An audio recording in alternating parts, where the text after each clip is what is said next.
Nossa casa, essa semana, comemora mais um ano de existência. O nosso homenageado de hoje é Eurípides Barçanufo.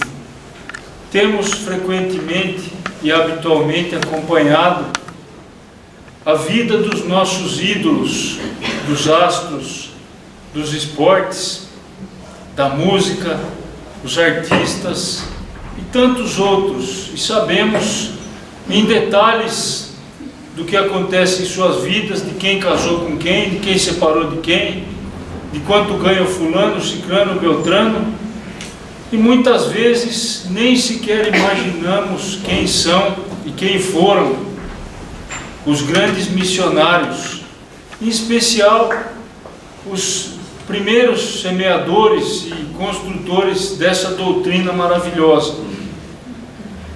E um desses grandes construtores é Eurípides Barçanufo. Nossa intenção nessa semana, homenageando essas figuras ilustres, não é apenas que tenhamos o conhecimento acadêmico, pedagógico ou biográfico deles, mas, muito além disso, que tenhamos o seu exemplo como regra, como conduta para as nossas caminhadas, sabendo que é possível. Eles estiveram aqui e fizeram. E essa é a nossa intenção hoje, em relação àquele que foi descrito como o apóstolo da caridade, por ter sido a caridade a sua grande bandeira nessa vida, que orientou a maioria dos seus atos, do seu trabalho, a sua dedicação, muitas vezes com poucas horas, pequenas horas de sono, sempre a trabalho do bem. Aquele também intitulado educador e médium, fundador da pedagogia espírita, na época onde a palmatória era a metodologia aplicada, Eurípides vem com a pedagogia do amor. Pedagogia essa que orienta até hoje, que ilumina as escolas espíritas, que orienta o trabalho da nossa creche, por exemplo, da nossa evangelização e tantas outras em tantas casas espíritas. Eurípides Barçanufo, um espírito da esfera crística. Quando a Corina Novelino, sua biógrafa, disse ao Chico da sua intenção de contar a vida de Eurípides Barçanufo, Chico, muito alegre, disse: querida irmã, escrever sobre a vida de Eurípides Barçanufo seria o mesmo que fazer a biografia de Jesus. Estamos diante daquele que vivenciou e teve todas as faculdades mediúnicas catalogadas por Allan Kardec no Livro dos Médiuns, sem exceção, todas. E a história desse ilustre irmão que se encontra nessa obra, Eurípides, o Homem e a Missão, começa para nós um pouquinho antes, na época de Jesus. Eurípides, o adolescente Marcos, viveu e teve contato com Jesus adolescente. Essa história está relatada nessa obra, A Grande Espera, o único livro psicografado pelo espírito Eurípides Barçanufo, escrito pela mesma escritora da sua biografia. Nessa obra, o Marcos, componente dos essênios, fraternidade de discípulos do bem, trabalhadores abnegados que manipulavam remédios, levavam socorro, auxílio, consolo aos necessitados, convive alguns momentos com Jesus, que diz para ele: vá ao encontro dos necessitados, não fiquem apenas aqui esperando-os, vão ao encontro deles. E assim, sob a coordenação de Eurípides, o grupo saiu peregrinando e buscando os doentes e os necessitados e atendendo. Eurípides terminou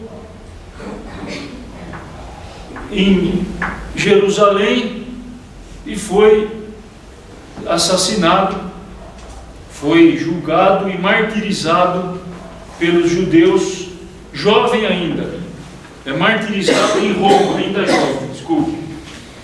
Outra passagem do espírito Eurípides Barçanufo como escravo Rufo, relatado na obra Ave Cristo, de Emmanuel e Chico.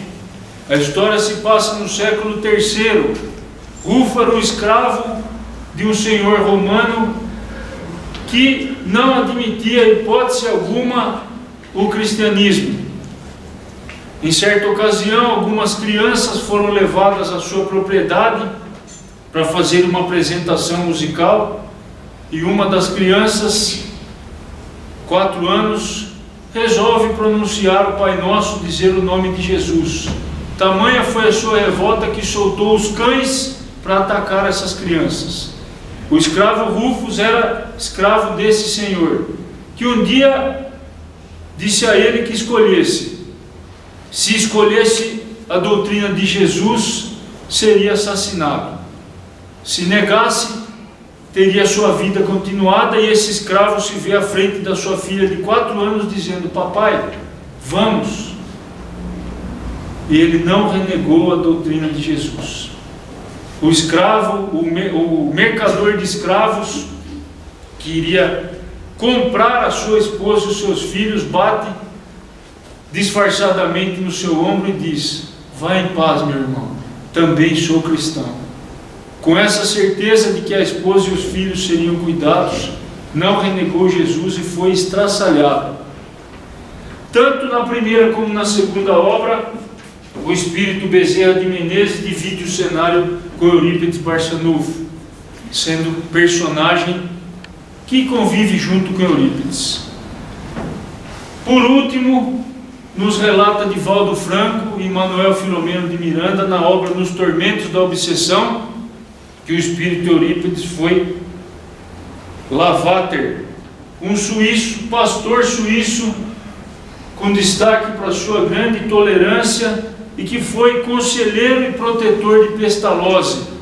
Pestalozzi, que por sua vez foi o educador de Allan Kardec, que orienta a pedagogia espírita mencionada e adotada por Eurípides no colégio Allan Kardec. E a nossa história se inicia na cidade de Sacramento, fundada em 1820, na Sesmaria de Santa Maria, a 14 quilômetros da fazenda de mesmo nome, Fazenda Santa Maria, que por sua vez estava a 4 quilômetros da cidade de Paineiras. Os fatos todos que relataremos aqui aconteceram nesse eixo: Sacramento, Fazenda Santa Maria e Paineiras. Paineiras depois mudou de nome e nós vamos saber o motivo. Aí uma foto de Sacramento, a época. Outra foto da cidade de Sacramento. Eurípides foi filho de Mojico e Meca, um casal que teve além dele mais 14 filhos. A mãe, católica fervorosa, sofria de um problema de saúde grave, não diagnosticado nem detectado por médico nenhum, sem cura, e que o acompanhou por grande parte da sua vida.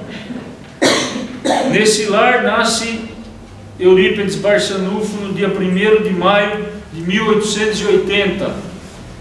Desde a mais tenra idade traz as características de um espírito elevado, sempre interessado pelo trabalho, pelo estudo, acompanha o pai, ajuda o pai na casa comercial, que o pai era empregado, e com o passar do tempo o pai evoluiu, progrediu, passou a ser dono de uma casa comercial, conseguiu abrir uma filial. Eurípides sempre acompanhando e trabalhando junto com o pai. Quando o menino pescava, vendia os peixes, juntava as moedinhas, comprava livros. Ajudava o pai, que cuidava desse armazém na estação de Cipó, próximo da cidade de Paineiras. E a hora que chegava o trem, ia lá Eurípides ajudar o pessoal a descarregar as malas. Ganhava suas moedinhas também, que ele juntava e guardava dentro de uma meia velha. Certo dia, quando já tinha uma quantidade razoável das moedas, pede ao pai que troque por notas, por dinheiro, entrega para sua mãe, dizendo: mãe, guarde para o dia que a senhora não tiver pão em casa. Mais adiante, Eurípides estuda no colégio Miranda, do professor Miranda, em Sacramento, colégio que se destacou em toda a região do Triângulo Mineiro à época pela qualidade do ensino, pela seriedade. Até que chega um belo dia, o professor Miranda chama o pai do Eurípides e diz: não há mais nada para ensinarmos para o seu filho. Procure outra escola.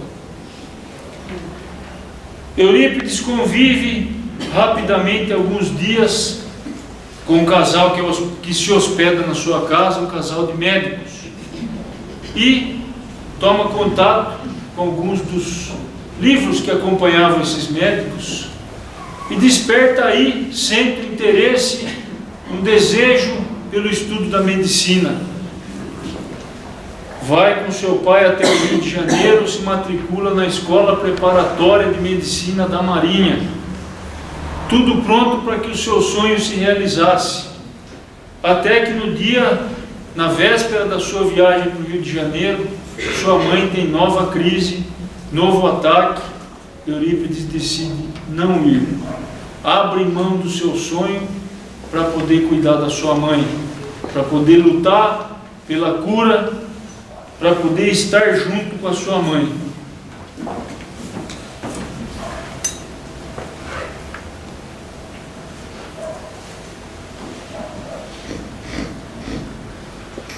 Aí, foto do quarto de Eurípides Barçanufo, aquele ali em cima.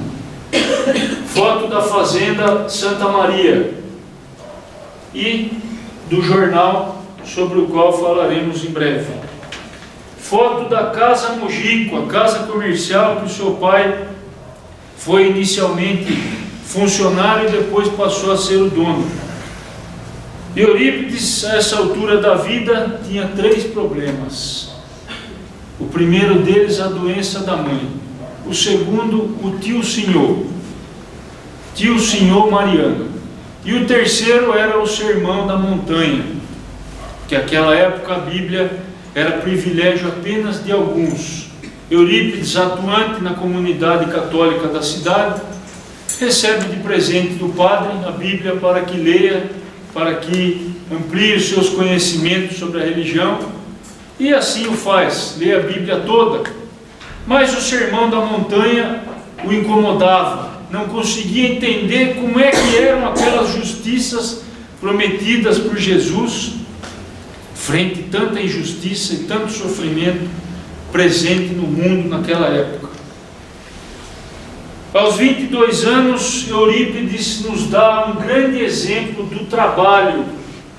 E aos 22 anos ele tinha exatamente 5 funções. Era professor de todas as matérias no Liceu Sacramentano, era um dos diretores do Liceu Sacramentano, que fundou o colégio, junto com mais alguns professores também do Colégio Miranda. Era jornalista da Gazeta de Sacramento, secretário da Irmandade São Vicente de Paulo, uma instituição católica da cidade, e vereador. Sobre a carreira de vereador, Eurípides estava próximo do fim do mandato, que à época era de 3 anos, eis que surge um decreto do governador ampliando o mandato de vereador de 3 para 6 anos. Em sua honestidade, Eurípides, ao completar os 3 anos, entrega o cargo. Renuncia dizendo que os eleitores o elegeram para 3 anos e não para 6, e que ele não podia aceitar uma alteração da lei sem a consulta dos seus eleitores. Eis que em 1890, no Código Civil Brasileiro, a prática do espiritismo era considerada crime. A Fazenda Santa Maria, um celeiro de médiuns de efeitos físicos, abrigava os fenômenos de efeitos físicos que vinham acontecendo no mundo, que iniciaram com as irmãs Fox nos Estados Unidos 40 anos antes e vinham se alastrando pelo mundo. Eis que Frederico Peiró, um espanhol que residia em Uberaba, funda na Fazenda Santa Maria, junto com o tio senhor Mariano, o Centro Espírita Fé e Amor. O tio senhor Mariano ficou responsável pela liderança dos médiuns, e esse Centro Espírita foi fundado no dia 28 de agosto de 1900. Esse é o motivo que Eurípides considerava o tio senhor um problema. Não conseguia admitir a ovelha negra da família, o espírita, e travava longas discussões com esse tio. E esse tio, toda vez que ia a Sacramento, pela distância, ficava hospedado na casa de Eurípides e dividia o quarto de Eurípides com ele. Até que um belo dia começa a disputa. Eurípides tentando convencer o tio e o tio tentando convencer Eurípides. Mas Eurípides era muito inteligente, o tio não conseguia ganhar. Até que chegou o dia que ele disse: eu desisto, você venceu. Mas, para que não terminemos aqui, leia esse livro. Entregou o livro de Leon Denis, Depois da Morte. Eurípides começou, no prefácio do livro já deu uma baqueada. E naquela noite não pregou os olhos um segundo. De lamparina acesa, leu a noite inteira a obra de Leon Denis, conseguindo quase que terminá-la ao amanhecer do dia. Eurípides já era outro. E esse livro continuou sendo lido e relido e estudado por Eurípides com frequência, especialmente nos dias seguintes, onde ele se dirigia a um bosque que tinha próximo da sua casa, sentava à sombra de uma árvore e voltava na obra. E começou a ver o Espiritismo e o tio senhor de outra maneira. Até que um belo dia, sexta-feira da Paixão, na Fazenda Santa Maria, como de costume, havia uma reunião na tarde da sexta-feira da Paixão, com todos os moradores da fazenda, todos frequentadores do Centro Espírita, e a grande maioria deles grandes médiuns. Eurípides convida um amigo e decide ir para ver como é que é essa tal dessa reunião. Já tem uma grande surpresa quando chegam e veem que há 2 cadeiras vazias esperando os dois, reservada para os dois. E ele não contou para ninguém que ele ia. Chegando lá, toma parte da reunião e em pensamento pede a Deus que, se aquilo for verdadeiro, que ele receba a explicação que ele tanto tem dúvida sobre o sermão das bem-aventuranças.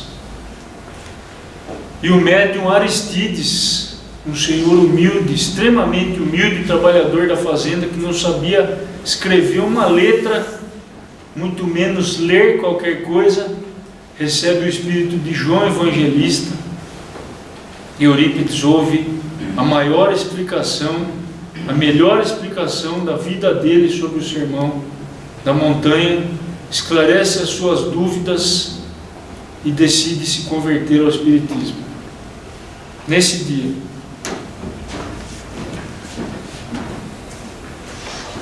essa foi a primeira mensagem que Eurípides recebeu, de João Evangelista. A segunda foi só de São Vicente de Paulo e Bezerra de Menezes. São Vicente de Paulo avisa Eurípides que é o seu mentor e que a sua decisão de se tornar espírita faria com que todos o abandonassem e que ele enfrentaria grandes dificuldades. E diz isso para ele: abandone sem pesar e sem mágoa o seu cargo na congregação São Vicente de Paulo, que levava o nome dele. Convido-o a criar outra instituição, cuja base será o Cristo, e cujo diretor espiritual serei eu, e você o comandante material. Afaste-se de vez da igreja. E o avisa que as coisas iam ficar muito difíceis para ele.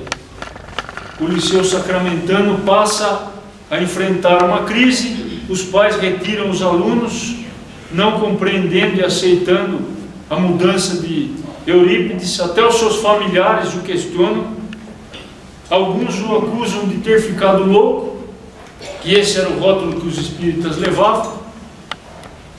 E um dia estava Eurípides à porta de fechar o colégio Liceu Sacramentano, chorando, triste, quando se vê envolvido por um espírito muito elevado. Não acredita que seja merecedor daquilo, atribui a mistificação. Não imagina quem possa ser e não aceita, colocando-se, entendendo-se não digno daquela manifestação. E eis que entra em transe e pela psicografia inconsciente escreve a mensagem de ninguém menos do que Maria de Nazaré, a mãe do Cristo, que diz: não feche as portas da escola, apague da tabuleta a denominação Liceu Sacramentano, que é um resquício do orgulho humano. Em substituição, coloque o nome Colégio Allan Kardec. Ensine o Evangelho de meu filho às quartas-feiras e institua um curso de astronomia. Acobertarei o Colégio Allan Kardec sob o manto do meu amor. Assinado Maria, serva do Senhor. E assim Eurípides funda o Colégio Allan Kardec na sua casa, na sala de sua casa. Com o tempo o colégio foi crescendo e se ampliando. Eurípides saiu, mudou de casa, e com a doação de alguns pais de alunos o colégio foi aumentando de tamanho, passou a ter 2 salas, 3 salas, etc. e tal. E nos fica aqui uma reflexão: por que é que Maria pediu que ele ensinasse astronomia? Qual era a necessidade de aprender astronomia naquela época? Será que a finalidade não é para que, tendo uma pequena ideia, muito vaga do que é o universo, entendamos o nosso tamanho? O Colégio Allan Kardec é fundado a 11 de junho de 1904. Junto com ele, Eurípides institui o culto das 9 horas. Atividade essa que existe até hoje, conduzido hoje por uma de suas irmãs. A oração era feita, a reunião, o culto era feito na sala do colégio. A espiritualidade, usando dos recursos mediúnicos dos médiuns ali presentes, produzia um equipamento de ultramoderno de comunicação que nós não temos nem ideia do que seja até hoje. E a prece era ouvida em todas as casas de sacramento, da forma que era feita no colégio. Como já dissemos anteriormente, Eurípides institui no Colégio Allan Kardec a pedagogia do amor, ensinando, dando a oportunidade de que os alunos aprendessem vivenciando, em contato com a natureza, em contato com os astros, em contato com as pessoas, e fazia com que os seus alunos fossem ajudantes nas suas atividades da caridade. O livro da Corina relata um episódio em que um aluno quebrou o pé. Eurípides fez o curativo, colocou umas talas e convocou 2 colegas de sala que o levassem no colo até sua casa. Assim era o aprendizado, vivendo. E muitas coisas aconteciam durante as aulas desse povo, desse colégio. Por exemplo, o desdobramento de Eurípides. Era muito comum que Eurípides baixasse a cabeça, fechasse os olhos por alguns instantes e se desdobravam. E os alunos, entendendo o que estava acontecendo, se mantinham em prece e em silêncio, auxiliando assim o trabalho do mestre. Numa dessas ocasiões, Eurípides vai, atendendo ao chamado da prece, socorrer e atender um parto complicado que estava às vésperas de acontecer. Só que alguns momentos antes, sabendo da gravidade, o pai da criança sai de casa em busca do seu Eurípides no colégio. E Eurípides chega a casa, realiza o parto, deixa mãe e filho tudo bem, volta para o colégio. Ao retomar o corpo, na sala de aula, Eurípides diz: vem em direção a nós o pai da criança, deve estar batendo na porta daqui a pouco. Eis que o pai bate na porta: senhor Eurípides, pelo amor de Deus, me acompanhe, há um parto complicado, minha esposa em situação grave. Eurípides diz: fique tranquilo, meu irmão, você tem um lindo menino, está tudo bem, eu já estive lá. Mas como que o senhor esteve lá, que eu estou vindo pela estrada, só tem um caminho, não te encontrei? Vamos comigo, senhor Eurípides. Eu já estive lá, meu irmão. Não, não pode ser, vamos comigo. E arrastou. O senhor Eurípides levou até a casa dele. Chegando lá, a esposa diz: doutor Eurípides, outra vez eu já falei para o senhor que estava tudo bem, que podia ter ido embora, não precisava vir de novo. Esses e outros casos de desdobramento. Certa vez, vão os alunos estudando botânica, passam pelo rio, encontram uma pedra muito pesada, grande, que todos juntos unem as forças para jogar dentro do rio. Qual não é a surpresa? A hora que eles voltam e entram na sala de aula e a pedra está em cima da mesa da sala. E isso acontecia com muita frequência e a todo momento com os alunos e com o senhor Eurípides.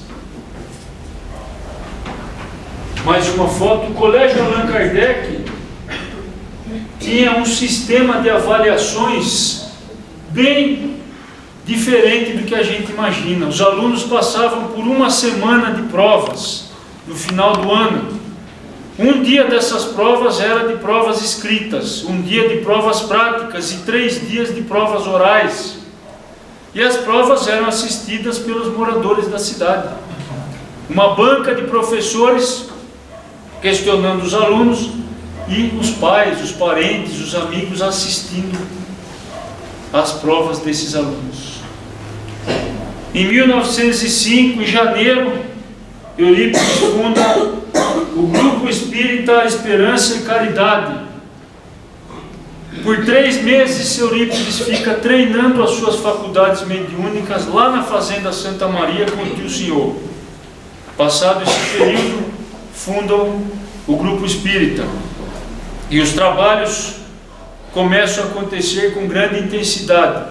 Certa noite, ao final da reunião, ao final dos trabalhos, Eurípides diz ao tio que precisam ir visitar um Carlos, que mora lá depois da selva, porque ele precisava da ajuda imediata. E o tio diz: Eurípides, da noite tem a selva, não dá para passar, como que nós vamos chegar lá?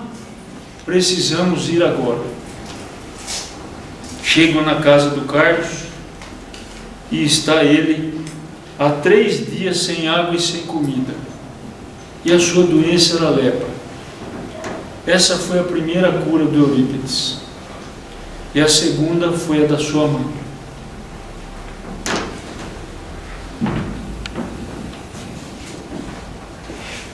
Mais uma foto aí do Centro Espírita, Grupo Espírita Esperança e Caridade.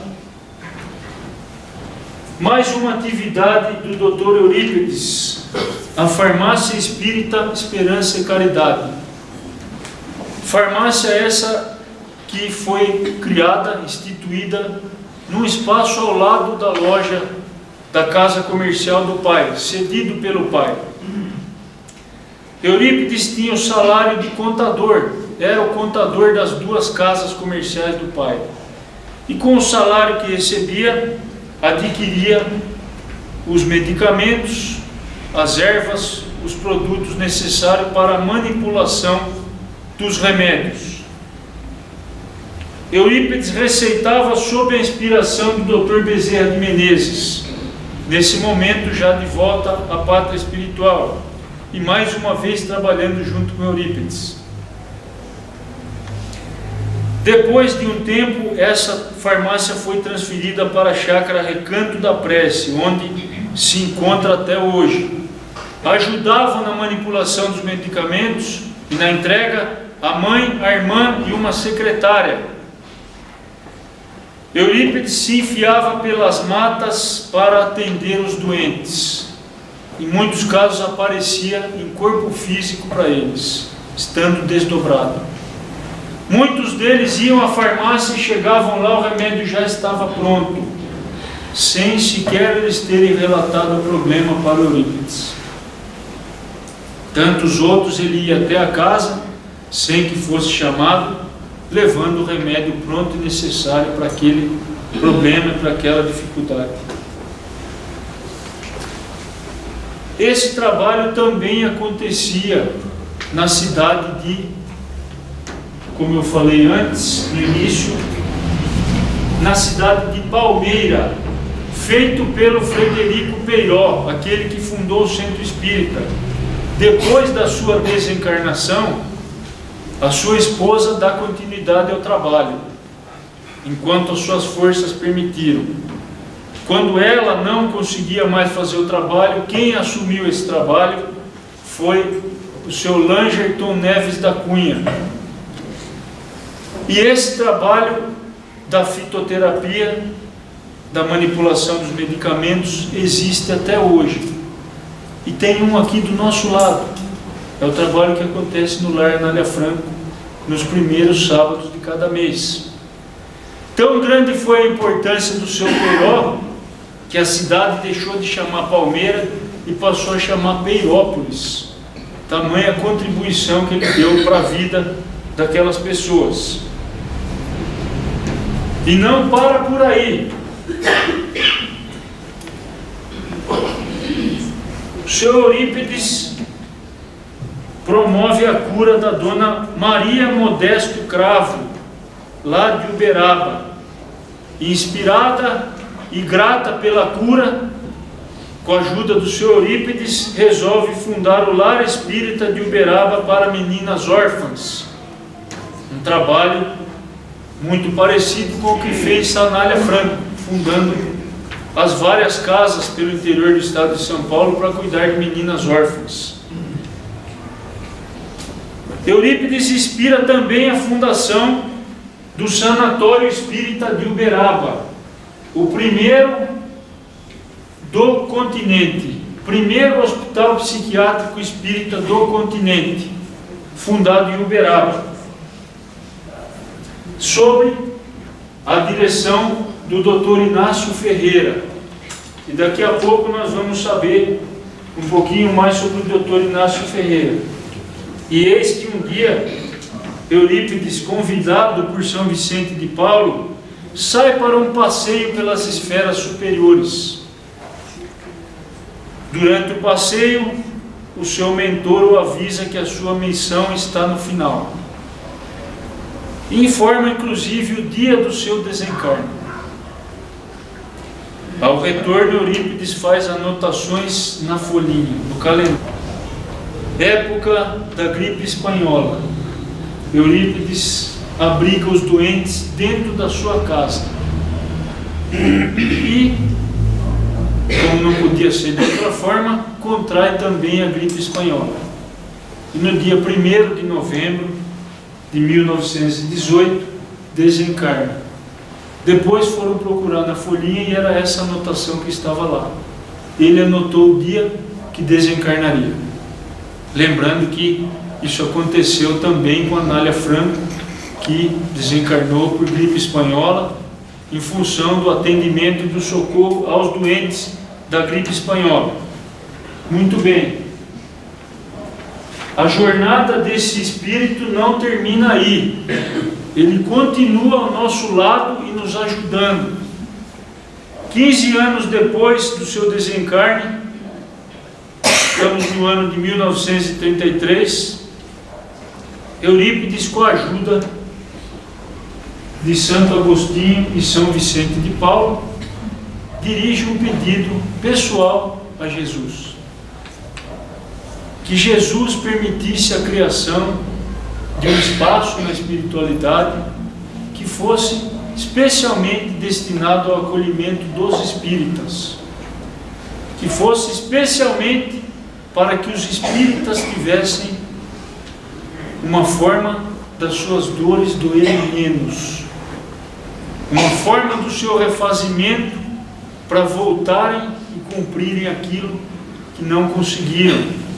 Lembrando que, como Jesus disse, a quem mais é dado, mais será pedido.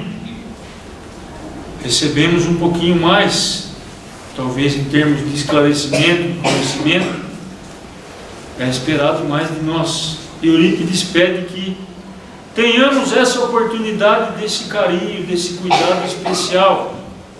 Jesus atende o pedido.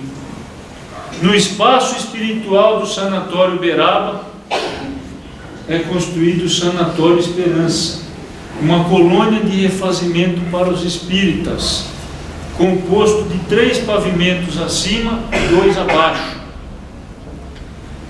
E o doutor Inácio Ferreira, que era o dirigente do sanatório aqui, passou a ser dirigente lá também, de uma das alas que cuidava dos espíritas. Isso também é relatado por Manuel Filomeno de Miranda e Divaldo Franco na obra Os Tormentos da Obsessão. Manuel Filomeno de Miranda foi fazer um estágio lá no hospital e ficou alguns dias lá convivendo com os espíritas. Essa é a história, meus irmãos, desse espírito. Tem uma outra história também. Em abril de 1917, chegou a Sacramento de Igarapava o coronel Azarias Arantes, acometido de grave doença, a qual foi radicalmente curada pelo espírito de Bezerra de Menezes, servindo-se do médium Eurípides Barçanufo. A retumbância dessa cura levou algumas pessoas interessadas no combate ao espiritismo, o Círculo Católico de Uberaba, a moverem contra o médium um indecoroso processo penal por exercício ilegal da medicina.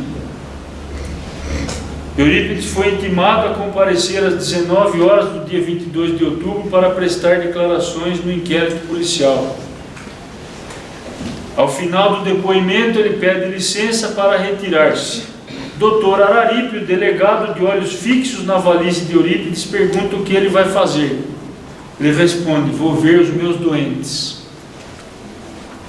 Bezerra intui pessoas a redigirem artigos em defesa de Eurípides e lhe salva a vida por 2 vezes de pessoas que pretendiam eliminá-lo. O processo corria de um juiz para o outro, passando por 5. Ninguém teve coragem de proferir a sentença. Meu filho, nada temas, estamos com Deus, a vitória é nossa. Em 8 de maio de 1918, o processo voltou para Uberaba e foi prescrito pelo juiz Fernando de Melo Viana, arquivado por falta de pronunciamento competente.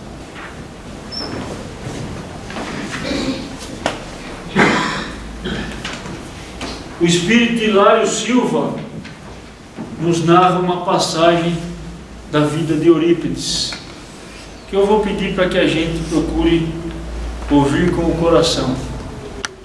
E encerrando assim o nosso tema de hoje.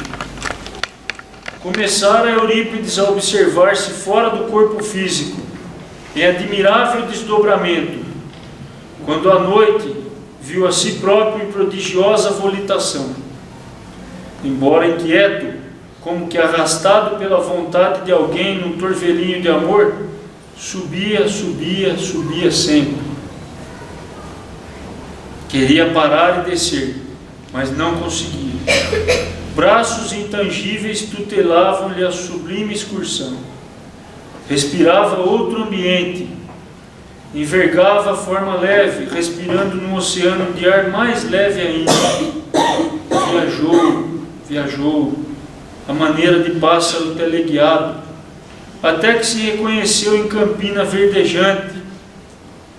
Reparava na formosa paisagem, quando não longe avistou um homem que meditava, envolvido por doce luz. Como que magnetizado pelo desconhecido, aproximou-se. Houve, porém, um momento em que estacou, trêmulo. Algo lhe dizia no íntimo para que não avançasse mais. E num deslumbramento de júbilo, reconheceu-se na presença do Cristo. Baixou a cabeça, esmagado pela honra imprevista, e ficou em silêncio, sentindo-se como intruso, incapaz de voltar ou seguir adiante. Recordou as lições do cristianismo, os templos do mundo, as homenagens prestadas ao Senhor na literatura e nas artes, e a mensagem dele a ecoar entre os homens no curso de quase 20 séculos. Ofuscado pela grandeza do momento, começou a chorar. Grossas lágrimas banhavam-lhe o rosto. Quando adquiriu coragem, ergueu os olhos humilde. Viu, porém, que Jesus também chorava.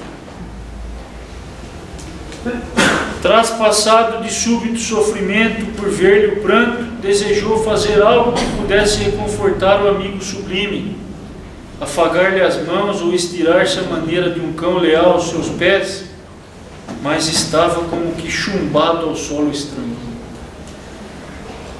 Recordou, no entanto, os tormentos do Cristo, a se perpetuarem nas criaturas que até hoje na terra lhe atiram incompreensão e sarcasmo. Nessa linha de pensamento não se conteve. Abriu a boca e falou suplicante: Senhor, por que choras? O interpelado não respondeu. Mas, desejando certificar-se de que era ouvido, Eurípides reiterou: choras pelos descrentes do mundo? Enlevado, notou que o Cristo lhe correspondia agora ao olhar, e após um instante de atenção, respondeu em voz dulcíssima: não, meu filho, não sofro pelos descrentes aos quais devemos amor. Choro por todos os que conhecem o Evangelho, mas não o praticam. Eurípides não saberia descrever o que se passou então. Como se caísse em profunda sombra ante a dor que a resposta lhe trouxera, desceu e acordou no corpo de carne. Era madrugada. Levantou-se e não mais dormiu. E desde aquele dia, sem comunicar a ninguém a divina revelação que lhe vibrava na consciência, entregou-se aos necessitados e aos doentes, sem repouso sequer um dia, servindo até a morte.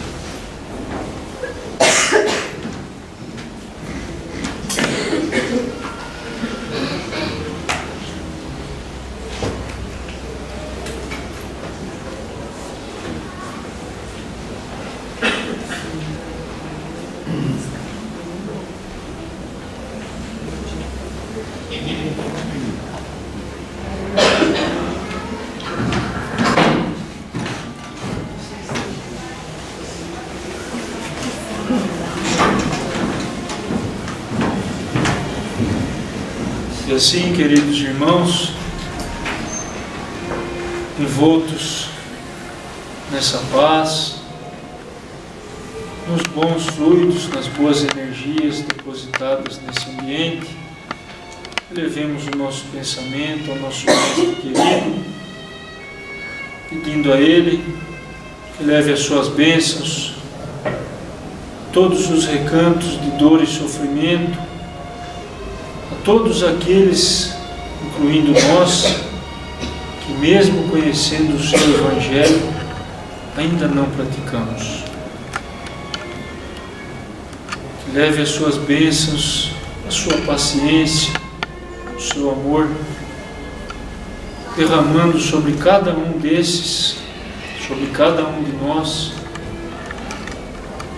na certeza de que um dia nosso coração será tocado, na certeza de que um dia entenderemos a sua mensagem, mudaremos as nossas atitudes, caminharemos no caminho que Ele nos pede e que nos levará à felicidade.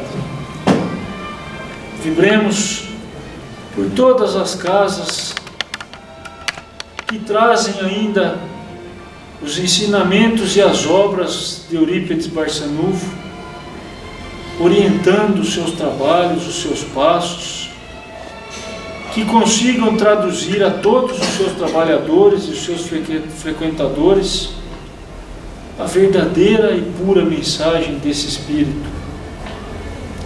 Que ele, Eurípides, esteja pessoalmente em cada uma delas, abençoando-os, mostrando-lhes os desvios do caminho, levando-lhes aquele medicamento insubstituível, eficiente, que fortalece, esclarece e orienta. Vibremos pelos nossos lares, para que eles passem a receber cada dia mais informações elevadas, orientações de seres elevados, que saibamos fechar as portas para tanta coisa negativa, tanta situação de desequilíbrio, de desvio do caminho, de desilusão que o mundo nos oferece a todo momento.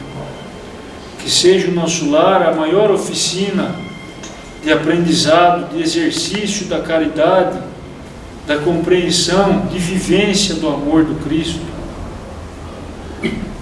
Vibremos finalmente por cada um de nós,